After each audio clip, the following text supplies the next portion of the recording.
Bây giờ mình sẽ thử cho mọi người xem nha. Mở đèn nha mọi người. Và đây,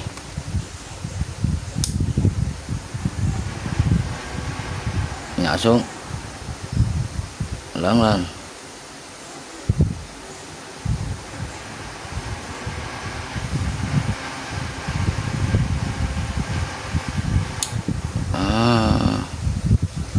Quá ok nha mọi người.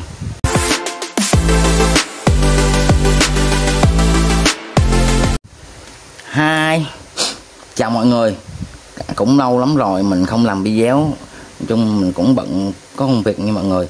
Thì sẵn hôm qua cuối tuần mình có đi chơi lên trường Tảo chơi, và mình có ghé chỗ mấy chỗ nó lật son, chỗ vựa dây chai. Mình thấy cái bài dây chai đẩy xe thì mình ghé lại mua nha mọi người. Nói chung mình không có quay video lại cho mọi người xem thôi. Thì ở đây mình có mua được một số đồ để mình về mình chế cháo với mọi người. Và đây là quên một cái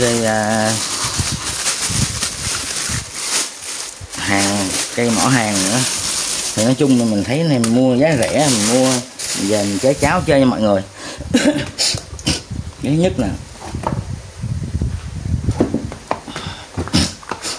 cái mũi hàng này, nói chung không biết còn xài được không mình không biết, nhưng mà thì để mình chế cháo nha. Để mình chế cháo, mình làm cái khác, công việc khác. Và một ổ điện.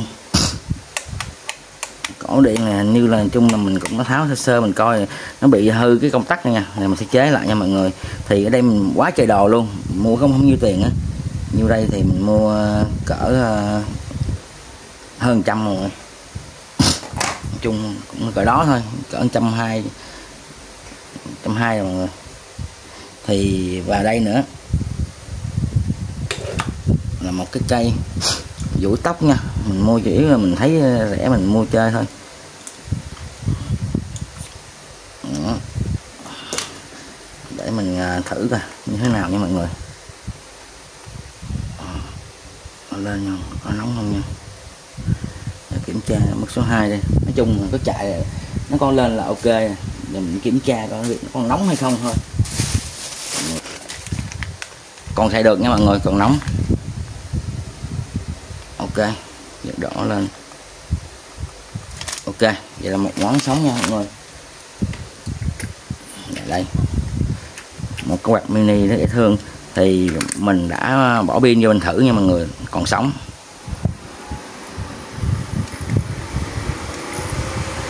Quạt mát lắm nha mọi người. Đó, mọi người thấy rồi đó.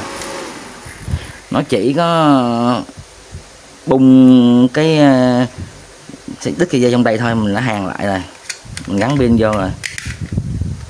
Đó, một món nữa. Cái này mình cho mấy cháu mình, mấy đứa nhỏ không xài nha mọi người, cũng mát lắm nha. Và đây cũng là một cái quạt. Thì cái quạt này vẫn còn sống nha mọi người, mình nó bỏ pin vô nhưng mà nó bị cái vấn đề bị cái cốt của cái quạt này nè, nó bị trục chặt rồi, nó bị rơ rồi. Đó. Đó. Số 2 chạy được, số 3 thì tắt. Đó. Nói chung nó bị trục chặt thì để từ mình sẽ nghiên cứu mình sửa lại nha mọi người. Có khi nó chạy, khi không chạy. Nói chung là cái này xài được, thì nó chỉ bị trục chặt một số vấn đề thôi, tạm đi, đồ về chai mọi người. Và kế tiếp cái đèn này, thì cái đèn này là mình đã tháo ra, nó chết, nó bị chết cái nó dùng ắc quy nè mọi người. Mình đã đổ pin vô bằng cái đạt 2A USB và Type C. Cái này là chân đầu sạc, cái này đầu xả nha, sạc pin được nha mọi người. Và đó, cái dắt zin của nó nè là mình cắm vào hang điện. Và ở đây mình có cái ổ cắm điện nha mọi người, 5V nha mọi người, 418 5V. Mình cắm vô đây. Đây là vừa sạc pin được luôn nha. Cái này là mình cài vô vừa sạc pin được luôn, mà vừa mình xài trực tiếp được luôn nha mọi người. Đó, đây là cái độ nhỏ nhất, sáng, tắt. Bình thường á, khi mình đo cái này thì cái phone nó 2 phân mấy à, trừ khi có thiết bị vô, có dòng tiêu thụ nó mới sáng lên nha mọi người. Đó. Đó, quá tuyệt vời.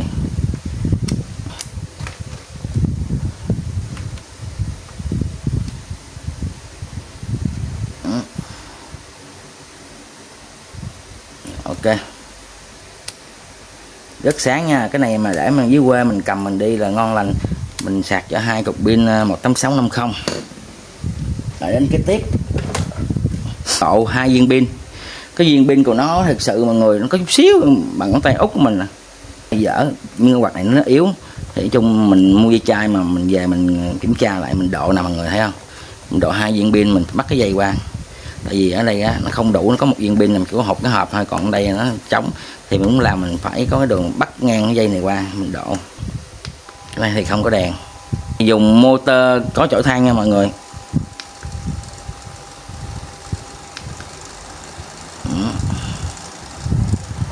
Cũng ok. Thì đó mọi người thấy không, mình bắt sợi dây qua nè, nằm đây mới bỏ 2 viên pin được nha. Xài cho nó lâu thôi chứ không có mình để một viên cũng được. Thì 2 viên, một viên 2.500, 2 viên là 5000 mAh nha. Ok. Và cái quạt này cũng như vậy nè. Cái quạt này nó cũng xài bình nha mọi người. Bình của nó đây, nó là cũng là 5V, cũng hết pin. Nói chung là đa số này bị hư bình và nó bị người ta cắm sạc đó mọi người. Cắm cái chui mà jack số 8 á, cái dây ở trong nó rất là mỏng nên nó bị nổ, nó chết 4 con diode nha. Đó, khi mình mở ra là mình thấy nó 4 diode cầu nó bị chết, nó bị nổ rồi, nó mình bỏ luôn. Mình sẽ thay bằng cái jack cắm này, jack cắm micro. Thì ở đây á, mình dùng cái mạch sạc của nó độ lại. Ở trong mình cho một cái mạch sạc pin 1S 3A. Nhưng mà mình nói ở đây 1S 3A là của Type-C nha. Thì cái chỗ này, cái lỗ này nó ngắn quá, nó nhỏ quá, nó không nhét vừa cái mạch sạc đó, nên mình đã chuyển qua thì cái jack cắm micro nhỏ nhỏ ở đây mình nhét vừa luôn. Trong đây thì mình bỏ 2 viên pin của iPhone mọi người. Viên pin dung lượng là 2001, 2 viên là 4200. Thì mình dùng cái mạch sạc, tại vì cái pin iPhone nó là 3V6 đến 4V35 nên mình sử dụng cái một viên mạch sạc 1S đầy là 4,35V nha. Nó có hai loại, một loại 4,2V đầy, một loại 4,35V. Thì ở dưới sau đít nó có đề ghi để mình phân biệt nha mọi người. Bây giờ mình sẽ thử cho mọi người xem nha. Tiện lợi không mọi người.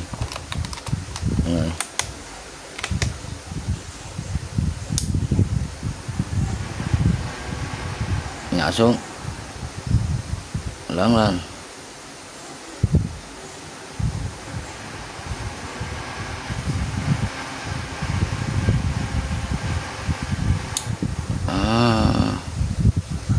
Quá ok nha mọi người. Xuống này gấp gọn lại. Như đây bây giờ mình sẽ sạc cho mọi người xem. Sạc bằng Type-C nha. Đó, ok. Đó. Cái này thì thấy nó như nó hơi chưa, mình chưa kiểm tra nha mọi người. Tạm thời để đây mốt mình làm đồ công chuyện mình sửa lại. Cái này đó thì mình còn sống nha, nhưng mà nó bị cái chức năng gì mình chưa biết. Nhưng mà khi mà lên cái chức năng mà sấy nóng á thì nó không có đỏ là sao nha. Mình chưa coi lại nha mọi người, mới kiểm tra sơ sơ thôi. Rồi mình sẽ làm video sửa cái này cho mọi người. Và cái này cũng vậy. Mấy cái thằng nội địa Trung Quốc này nó ác một cái mọi người. Nó dùng cái con ốc của nó là con ốc nó khó chịu lắm nha. Ốc tam giác, ốc lục giác gì đó, nó không có trong cái của mình.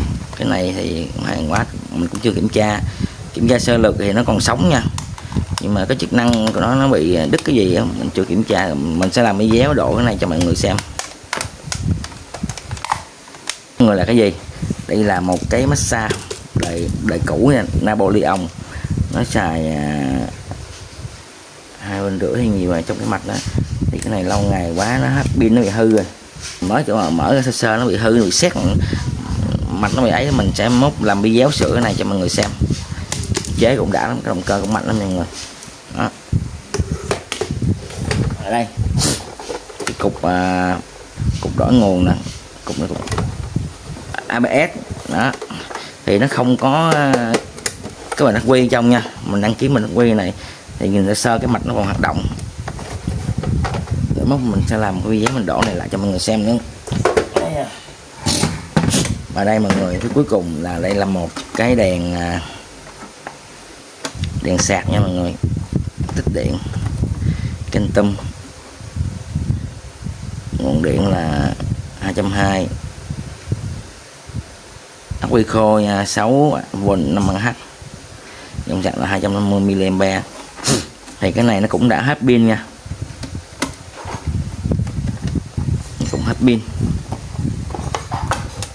Nó cũng nói chung là một bình nó chết bình nè mọi người. Thì mình sẽ độ lại, mình làm một cái video mình độ lại cho mọi người làm cái pin của nó nha. Bỏ ngóc 4 con ốc trong đây ra nè mọi người. Đó, thì mọi người thấy không, đây nó dùng cái bình ắc quy, bình ắc quy để mình đo cho mọi người coi nó còn sống không nha. Thấy không, bình ắc quy nữa.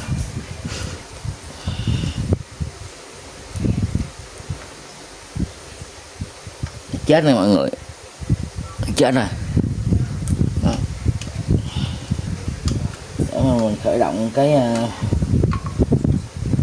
chạy này nha, mình sàng pin nha, mình làm bằng pin chứ không làm ắc quy nữa mọi người.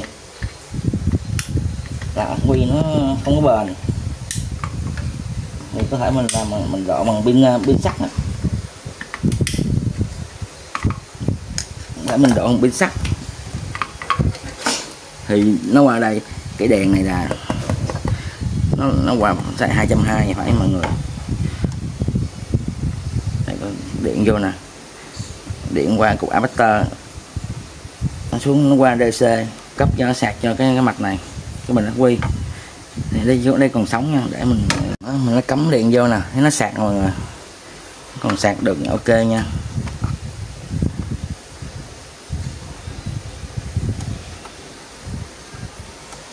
Đó, nó hết pin rồi. Rồi mình sẽ làm cho một cái video tới, mình sẽ làm một cái video mình độ cái này cho mọi người xem nha. Thì qua đó như mọi người cũng thấy rồi đó,